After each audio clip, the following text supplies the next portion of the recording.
எல்லா பெருமையும் கர்த்தருக்கே. 1 கொரிந்தியர் 1ஆம் அதிகாரம் 1-31 வசனங்கள்.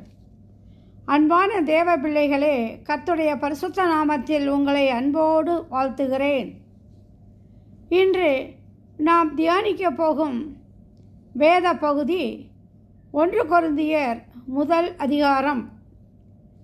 கொரிந்து சபையில் ஒரு பெரிய பிரச்சனை இருந்தது. ஒருவர் நான் பவுலை பின்பற்றுகிறேன் என்றார். இன்னொருவர் நான் அப்போலோவை பின்பற்றுகிறேன் என்றார்.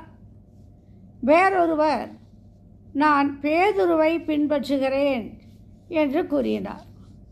அப்போது பவுல் ஒரு கேள்வியை கேட்கிறார். கிறிஸ்து பங்குபட்டவரா? அன்பானவர்களே, இன்று நாமும் இதை சிந்திக்க வேண்டும். நாம் எந்த மனிதனையும் உயர்த்துவதற்காக அழைக்கப்படவில்லை. நம்மை ரட்சித்தது ஒரு போதகரோ, ஒரு சபையோ, ஒரு மனிதரோ அல்ல. கல்வாரி சிலுவையில் தமது இரத்தத்தை சிந்தி நமக்காக மரித்த இயேசு கிறிஸ்துவே. அதனால்தான் பவுல் சொல்லுகிறார், சிலுவையின் செய்தி ரட்சிக்கப்படுகிற நமக்கு தேவனுடைய வல்லமையாக இருக்கிறது. உலக ஞானம் சிலுவையை புரிந்து கொள்ளாது.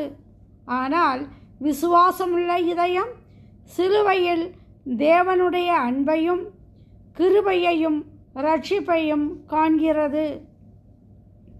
மேலும் தேவன் உலகத்தில் பெரியவர்களை மட்டும் தேடவில்லை, எளியவர்களையும் பலவீனமானவர்களையும் உலகம் மதிக்காதவர்களையும் தமது மகிமைக்காக பயன்படுத்துகிறார்.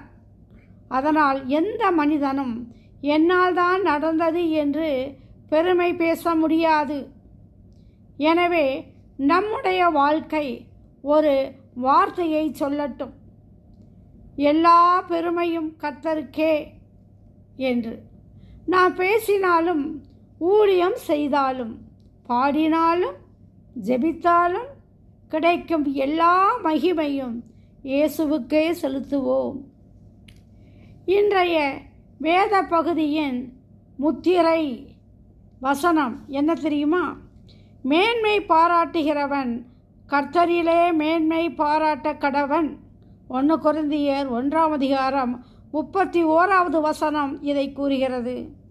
கர்த்தர் நம்மை தாழ்மையோடும் ஒற்றுமையோடும் சிலுவையின் செய்தியை உலகமெங்கும் அறிவிக்கிற மக்களாக மாற்றுவாராக. ஆமேன்.